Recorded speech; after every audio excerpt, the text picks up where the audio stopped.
Morning मित्रांनो, blog with Shri good morning मित्रांनो, blog with श्रीमध्ये मी श्रीकांत अजून एक आपल्या नवीन व्हिडिओमध्ये सगळ्यांचं खूप खूप स्वागत करतो। तर आज तारीख आहे 23 जुलै 2024 आणि वार आहे मंगळवार। तर आजची आपली जी बुकिंग आहे ती 4 दिवसाची आहे। रत्नागिरीसाठी बुकिंग आहे, आपली प्रायव्हेट बुकिंग आहे। तर मी याच्या अगोदर कधी अशी म्हणजे स्टेवाली बुकिंग कधी केली नव्हती। म्हणजे आपलं डेलीचं पुणे मुंबई हे तर चालतं कारण ती ट्रिप जरा प्रॉफिटमध्ये असते म्हणून मी शक्यतो तोच रूट घेतो। आणि हा रूट याच्यासाठी घेतला आहे कारण मी पॅकेजवरती चाललो आहे। 4 दिवसाचं पॅकेज कस्टमरला दिलं आहे आणि पॅकेज असं दिलं आहे मी म्हणजे 13 रुपये पर किलोमीटर। तर 3900 रुपयाचं पॅकेज दिलं आहे त्यांना आणि ड्रायव्हर अलाउन्स 200 रुपये पर डेचा। तर अशा पद्धतीने आपले 4100 रुपयाचं डेलीचं पॅकेज असणार आहे 300 किलोमीटर डेलीसाठी। तर आता मला वाटतं जातानाच फक्त म्हणजे आता मी चाललेलो आहे मल्हारमाची रिसॉर्ट जे आहे पौडजवळ, तिथं कस्टमरला पिकअप करण्यासाठी चाललो आहे आणि तिथून पिकअप करून आपल्याला रत्नागिरीला जायचं आहे। तर कोकणामध्ये त्यांचे काय काय स्पॉट आहे त्यांनी ऑलरेडी त्यांची आयटनरी फिक्स केलेलं आहे, म्हणजे हॉटेल बुकिंग वगैरे सगळे झाले। तर तिथे गेल्यानंतर मला समजेल कुठं कुठं जायचं काय जायचं। अजून मला काय माहिती नाही, फक्त मला ते बोलले रत्नागिरीला जायचं आहे आणि तिकडे गेल्यानंतर मला नाही वाटत जास्त आपलं ट्रॅव्हलिंग होईल म्हणून, कारण त्यांनी जी म्हणजे ट्रॅव्हल जे करणार आहेत ते एजड आहेत दोघं पण आणि त्यांची मुलगी आहे। तर त्यांच्या मुलीने त्यांच्यासाठी ही ट्रिप अरेंज केली, परंतु ते एजड असल्यामुळे ते काही एवढा एन्जॉय करू शकत नाही किंवा ट्रॅव्हलिंग पण करू शकत नाही, कारण त्यांच्या बॅकला उशी आहे, खाली सीटसाठी पण उशी ठेवली, मानेला पण नेक पेन होऊ नये म्हणून ते पण एक पिलो आहे। तर अशा पद्धतीने त्यांची अवस्था आहे, परंतु त्यांना फिरायचं आहे म्हणून ते बोलले जाऊयात आपण। आता काल तुम्ही जर माझा एक शॉर्ट व्हिडिओ पाहिला असेल तर तो बावधन ते तामिनी घाट असा त्यांनाच मी घेऊन गेलो होतो आणि त्याच्या अगोदर एक उबरला मला त्यांची रेंटल बुकिंग आली होती 8 तासाची होती ती। त्यांना तेच मी पवनानगर वगैरे किंवा आपला तळेगाव दाभाडेमध्ये कुंडमाळा वगैरे आहे तिथे त्यांना फिरवलं होतं। त्याच्यानंतर बोलता बोलता मग विषय निघाला आणि मग त्यांनी मला हे रत्नागिरीचं सुद्धा विचारलं कसं आहे म्हणून। तर त्यांना मी हे पॅकेज दिलं होतं, तर ते ठीक आहे बोलले। मग काल त्यांनी मला संध्याकाळी फोन करून सांगितले की आपल्याला जायचं आहे उद्या 10-10:30 वाजता। तर आता मी सकाळी लवकर घराच्या बाहेर निघालो, म्हणजे CNG नव्हता आपल्या गाडीमध्ये, CNG भरायला बालेवाडीत गेलो, तिकडेच पण प्रेशर एकदम डाऊन होता, त्याच्यामुळे परत इकडे चांदणी चौकात आलो। चांदणी चौकात आता CNG भरला आणि जस्ट निघालो आहे, आता भुगावमध्ये आहे आपण। तर अजून तर काय कस्टमरचा फोन वगैरे आला नाही, पण त्यांनी मला एक 10-10:30चं टायमिंग दिलं आहे। तर तोपर्यंत मला वाटतं पोहोचेल मी। आता 9:50 झालेत, एक अर्ध्या तासामध्ये पोहोचेल मी मल्हारमाची रिसॉर्टला। तर बघूयात, व्हिडिओमध्ये कंटिन्यू राहा। बहुतेक 2 व्हिडिओ बनवेल मी, आजचा आणि उद्याचा 2-2 दिवसाचा एक व्हिडिओ, कारण एकच व्हिडिओ जास्त मोठा होईल। अजून बातम्यांमध्ये तर पाहिले पाऊस आहे तिकडे बऱ्यापैकी, तर त्यांनी हॉटेलवाल्यांना वगैरे विचारलं होतं तर ते बोलले एवढं असं काही नाही, आता शेवटी त्यांच्या बिझनेससाठी ते बोलले पण असू शकतात, परंतु माहीत नाही, बघू गेल्यानंतर तिकडे पावसाची काय अवस्था आहे ते पण समजेल आपल्याला आणि कुठले कुठले स्पॉट बघायला भेटतात ते पण मी तुम्हाला दाखवण्याचा प्रयत्न करतो जर पाऊस कमी असेल तर। व्हिडिओमध्ये कंटिन्यू राहा। जे कोणी आपल्या चॅनलला नवीन असेल त्यांनी चॅनलला सबस्क्राईब करा, बेल आयकॉन दाबा, जेणेकरून जे आपण नवीन व्हिडिओ रील्स किंवा शॉर्ट व्हिडिओ टाकतो त्याचे तुम्हाला नोटिफिकेशन येईल आणि जे काय अपडेट असेल ओला उबर रिलेटेड म्हणा किंवा नवीन जे काय आपण ट्रॅव्हल ब्लॉग बनवतो ते सुद्धा तुम्हाला त्याच्यामध्ये दिसतील। तर चला तर भेटूयात मग आपण पुढे। नेक्स्ट आपला स्टॉप काय असतोय, कसा रूट असतोय, किती ट्रॅफिक लागते, किती पाऊस पडतोय, हे सगळं तुम्हाला या व्हिडिओमध्ये बघायला भेटणार आहे। She got a body, ayy, and she been calling me daddy lately. Want me to put her in Cartiers, and the deserve it. Put in work for the money she earn it. Give me top every night, lip service. Never gotta block these, she worth it. I'm out in Abu Dhabi with a bad look like Scabry. Ooh. मुळशीमध्ये माले म्हणून हे एक छोटंसं गाव आहे, तिथूनच आपल्याला इथे तुम्ही समोर बोर्ड पण बघत असतात, मल्हारमाची रिसॉर्ट म्हणून बोर्ड आहे। तर इथून आपल्याला घ्यायचं आहे राईट आणि ह्या राईट घेतल्यानंतर ना एक 3.5 ते 4 किलोमीटर पुढे गेलो आपण की मल्हारमाची रिसॉर्ट लागेल. तर तुम्हाला दाखवतो मी ते.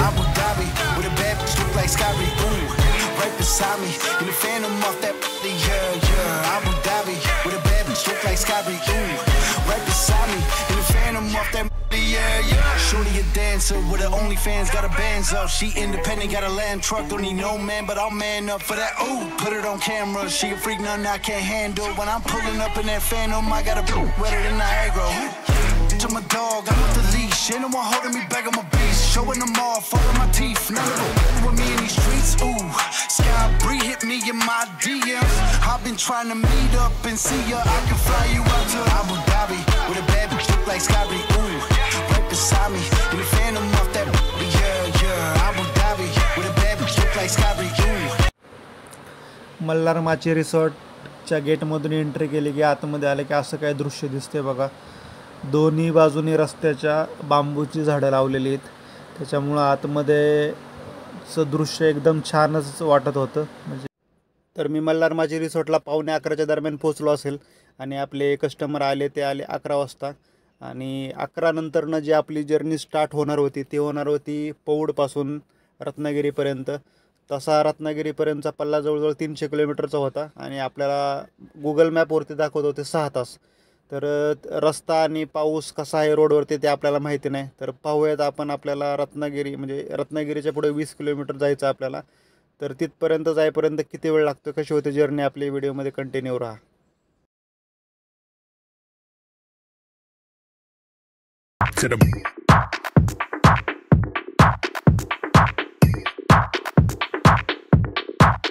Straight to the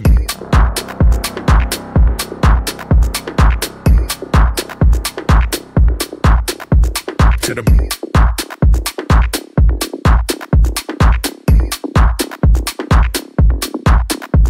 to the brain.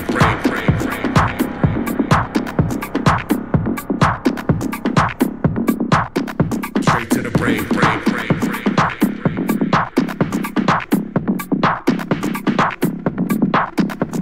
To the brain.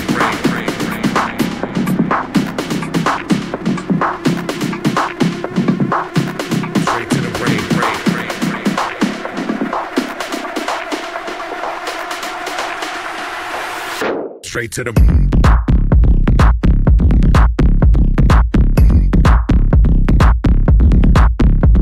to the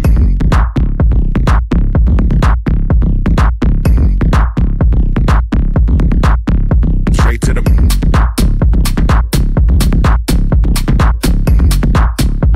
तर आपण पौडच्या पुढून मल्हारमाची म्हणून एक रिसॉर्ट आहे, तिथून आपण कस्टमरला पिकअप केलं होतं आणि 11 वाजता डॉट आपण तिथून निघालेलो. तर आत्ता जवळजवळ आपण चिपळूणपर्यंत पोहोचलो आहे. तर CNG आपल्याला म्हणजे माणगावमध्ये मी काय CNG फील नाही केला, तिथे गर्दी पण नव्हती. तरी पण म्हटलं पुढे बघू. तर पुढे खेडच्या अलीकडेच एक CNG पंप भेटला, तिथे CNG भरून घेतला. त्याच्यानंतर आत्ता जवळजवळ म्हणजे 3:45 वाजता आपण पहिला स्टॉप घेतला. गाडी कंटिन्यू चालूच होती, त्याच्यामुळे थोडं थंड करण्यासाठी बोनट पण उघडून ठेवलं होतं. पाऊस इथे कोकणामध्ये आल्यानंतर जरा चालू झाला जास्त. तामिनी घाटामध्ये थोडा बहुत पाऊस होता, बाकी पाऊस एवढा काय नव्हता. म्हणजे उघडीपच घेतली जवळजवळ इकडं. आत्तासुद्धा काहीच पाऊस नाही आहे. जवळजवळ 4:30 वाजत आलेत आत्ता. आणि अजून आपलं अंतर बाकी आहे जवळजवळ 130 किलोमीटर. म्हणजे आपल्याला गणपतीपुळेच्या पण एक 40-45 पुढे जायचं आहे. तर तिकडे त्यांचा स्टे आहे. तर आजचा दिवस तर आपला पूर्ण ट्रॅव्हलिंगमध्ये जाणार आहे. उद्याचा आणि परवाचा जे काय असेल ते तिथे फिरायचं आहे आणि परत आपल्याला फ्रायडेला सकाळी जे काय वाजता निघतील तेव्हा निघायचं आणि पुण्यामध्ये त्यांचा ड्रॉप आहे. अशी 4 दिवसाची आपली टूर आहे. तर जेवण वगैरे झालं आत्ता. तर निघूयात आता. जवळजवळ मला वाटतं 7-7:30 वाजता पोहोचेपर्यंत. बघूयात मग. आजच्या जर्नीमध्ये मला वाटतं एवढंच असेल. उद्यापासून जर इकडे तिकडे कुठे फिरलो कोकणामध्ये तर तिकडचे मी तुम्हाला फुटेज किंवा व्हिडिओ दाखवेल. चला तर मग भेटू आता आपण गणपतीपुळेमध्ये. आज काय थांबणार नाही आम्ही. तर गणपतीपुळेच्या पुढे एक 40-45 किलोमीटर त्यांचा स्टे आहे, तिथे थांबेल आणि बहुतेक उद्या किंवा परवा पुळेमध्ये येईल. तर तिथलं सुद्धा गणपतीपुळेमधलं जे काय असेल ते मी तुम्हाला व्हिडिओच्या माध्यमातून दाखवेल.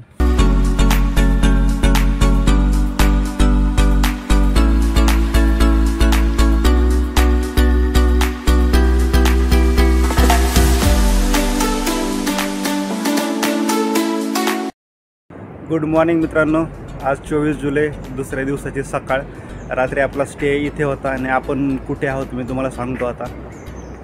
तर आपण आहोत विला मँगोज अँड सेशेल्स या होमस्टेमध्ये आहे.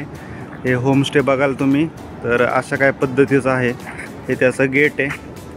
ह्या गेटमधून आतमध्ये एंट्री केली की आतमध्ये तुम्हाला फक्त आंब्याची झाडं आणि नारळाची झाडं एवढंच दिसेल. ही सकाळ आहे इथली. आज आपण आहोत गणेश गुळे या गावामध्ये. म्हणजे हे कुठल्या मुलाचं नाव वगैरे नाही आहे, तर हे गणेश गुळे म्हणून गाव आहे आणि तिथेच बीच पण आहे. तर बीचवरती मी नंतर तुम्हाला थोड्या वेळाने आम्ही जाणार आहे 11-12च्या दरम्यान, त्यावेळेस दाखवतो.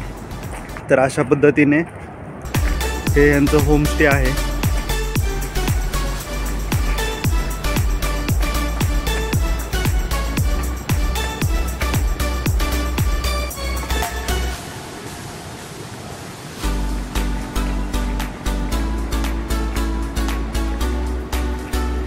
तर काल रत्नागिरीकडे येत असताना आम्ही 3:30 वाजता काहीतरी जेवायला थांबलेलो चिपळूणजवळ. तर चिपळूणजवळ म्हणजे मुंबई गोवा हायवेवरती 4 किलोमीटर च्या अलीकडे, म्हणजे चिपळूणच्या अलीकडे 4 किलोमीटर एक परशुरामाचं मंदिर आहे. तर त्या मंदिरापाशी आम्ही गेलो होतो. तर ते मंदिराची हिस्ट्री अशी आहे की ते म्हणजे आदिलशहाच्या काळामध्ये त्याच्या ज्या बेगम होत्या त्याच्यापैकी एकीने तिचा घुमट बांधलेला आहे असे पुरावे आहेत. आणि ते इसवी सन 570 मधलं मंदिर आहे. अतिशय जुनं, म्हणजे जवळजवळ 800 ते 900 वर्षापूर्वीचं हे मंदिर आहे. तुम्ही बघू शकता कोरीव काम त्याचं कसं केलेलं आहे. आणि तिथे अक्षय तृतीयाला जन्म झाल्यामुळे तिथे यात्रा किंवा उत्सव हा अक्षय तृतीयापासूनच चालू होतो. आणि तुम्ही जर ही मूर्ती बघाल, परशुरामाची मूर्ती, तर ती थोडीशी उंच आहे आणि त्याच्या बाजूला 2 छोट्या मूर्त्या आहेत. ते काळ आणि काम या आहेत. तर अशा पद्धतीने हे येता येता आपल्याला हे एक मंदिर दिसलं, त्याच्यामुळे आम्ही तिथं जाऊन आलो होतो. तर भारी वाटलं ते मंदिर पाहून. पण त्या गावात ते मंदिर असल्यामुळे त्या गावाचं नाव पण परशुरामच, म्हणजे परशुराम याच नावाने ओळखले जातात. आणि आजूबाजूची जेवढी पण गावं आहेत ते लाटे परशुराम म्हणून अशा पद्धतीने ती गावं चिपळूणच्या आजूबाजूची ओळखली जातात. मग तिकडून आम्ही पुढे निघालो. जे मला मॅमनी मॅप दिला होता तो मॅप फॉलो करत येत होतो मी. तर आपल्याला यायचं होतं गणेश गुळे या गावामध्ये. तर रात्रीचं आम्ही 8 वाजता मला वाटतं रत्नागिरीत होतो. तिथून पुढे एक 17 ते 18 किलोमीटर हे गणेश गुळे म्हणून गाव आहे. तर येता येता आम्हाला 8:30 वाजले. तुम्ही बघत असाल रस्ता तर असा होता की जसं कुठेतरी आपण नाईट जंगल सफारी करतोय अशा पद्धतीचा रस्ता होता. आणि ज्यावेळेस इथे आलो त्यावेळेस नेटवर्क हे काहीच नाही. इथं फक्त जिओ आणि BSNLच रेंज आहे. त्याच्यामुळे मग नंतर वायफायचा पण इथला हॉटेलचा प्रॉब्लेम होता. तर हे एक होमस्टे आहे. तर ते तुम्ही बघितलं असं याच्या अगोदरच्या फुटेजमध्ये. तर अशा पद्धतीने रात्री आम्ही इथे आलो. तर मला पण इथं झोपायला वगैरे रूम दिली होती त्यांनी. तर आता दुसऱ्या दिवसाची सकाळ म्हणजे 24 जुलै आज. तर बघू आज कुठे कुठे जायचं. ह्याच्या पाठीमागं बीचचा आवाज येतोय, म्हणजे समुद्र आहे. तर त्याच्या पाठीमागं थोड्या वेळाने आम्ही जाणार आहोत तिकडं. तर तिकडचं बीचवरती काय काय आपल्याला बघायला भेटेल ते सांगतो. तसे आता वीकडेज चालू आहे त्याच्यामुळे कुणी एक नाही आहे. फक्त आम्हीच, मला वाटतं मी जे कस्टमर आणले तेवढंच एकच गेस्ट आहेत, बाकी आजूबाजूला कोणीच नाही. कारण शनिवार रविवार गर्दी असली तर असते. कारण हे रत्नागिरीपासून थोडंसं 15-20 किलोमीटर पुढे आहे आणि बऱ्याच जणांना माहिती नाही एक्झॅक्टली हे गणेश गुळे म्हणजे हे आता नवीन पर्यटन स्थळ नावारूपाला येते असं म्हटलं तरी चालेल. तर हळूहळू इकडं सुद्धा आता लोक यायला लागतीलच. तर अशा पद्धतीने हे गणेश गुळे आहे. तर बघूयात आपण गणेश गुळेमध्ये आपल्याला काय काय बघायला भेटतंय. तर आजच्या दिवसामध्ये आपण गेलो होतो कशेळी बीचवरती, की जे इथून जे गणेश गुळे गाव आहे तिथून जवळजवळ 25 किलोमीटर अंतरावरती होतं. तर तिथे गेल्यानंतर म्हणजे तिथला माहोल तर असा होता. आणि आजचं म्हणजे असं होतं की आम्ही ज्या ज्या ठिकाणी जाईल त्या ठिकाणी पाऊस बंद व्हायचा आणि गाडीत बसलं की पाऊस परत चालू व्हायचा.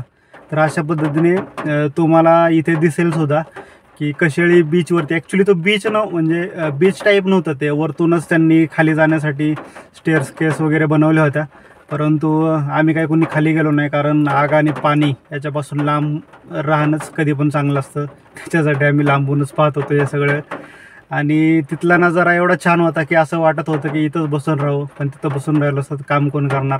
त्याच्यासाठी परत आम्ही थोड्या वेळ बसलो तिथे, 1 अर्धा पाऊण तास. आणि त्याच्यानंतरनं परत रिटर्न निघत होतो तर तिथे आम्हाला एक कन्फ्युजन. तर ते मंदिर पण असंच की म्हणजे पूर्ण इंडियामध्ये ते एकच मंदिर आहे की, आणि ते सुद्धा जवळजवळ 1000 वर्षापूर्वीचं त्याचं बांधकाम होतं. पण जे आतमधलं जे तुम्हाला मी दाखवलं ते लाकडी बांधकाम आहे, म्हणजे ते सागवानी लाकडापासून बनवलेलं आहे. त्याच्यावरती काही ठिकाणी पॉलिश केलेलं आहे, काही ठिकाणी म्हणजे पाण्यापासून संरक्षण होण्यासाठी, कारण रत्नागिरीमध्ये म्हणजे पाऊस इकडे चांगल्या प्रमाणात होतो. तर त्याच्यामुळं ते एक मंदिर पाहिलं आणि त्यानंतर इकडं हॉटेलवरती आलो, तिथं जेवण वगैरे केलं आणि आत्ता परत आम्ही ज्या मंदिरामुळे ह्या गावाचं नाव पडलं त्या मंदिरात गेलो होतो. त्यात आज चतुर्थी पण आहे, त्याच्यामुळे ते पण एक चांगलं झालं योगायोग. तर गणेश गुळे म्हणून जे स्वयंभू गणेश मंदिर आहे त्या ठिकाणी आम्ही गेलो होतो. ते मंदिरसुद्धा म्हणजे असं वरती असून तुम्ही जर खाली बघत असाल तर पूर्णपणे झाडी आणि पाऊस पण तेव्हा सुरू झाला होता आम्ही मंदिरात पोहोचल्यानंतर. मग तिथलं दर्शन वगैरे झालं आणि आत्ता परत हॉटेलवरती आलो आहे. तर आजचा दिवस आपला संपलेला आहे. आज मॅक्झिमम आपलं एक मला वाटतं 50 ते 60 किलोमीटर झालं आणि उद्या आता गणपतीपुळेला जायचं आपल्याला. तर हा व्हिडिओ मला वाटतं इथेच थांबवतो मी, कारण 2 दिवसाचा व्हिडिओ खूप मोठा झाला आहे. आणि तो व्हिडिओ आवडल्यास नक्की लाईक करून शेअर करा आणि जे कोणी आपल्या चॅनलला नवीन असतील त्यांनी चॅनलला सबस्क्राईब करा, जेणेकरून तुम्हाला असेच नवीन नवीन व्हिडिओ पाहायला भेटतील आपल्या चॅनलवरती.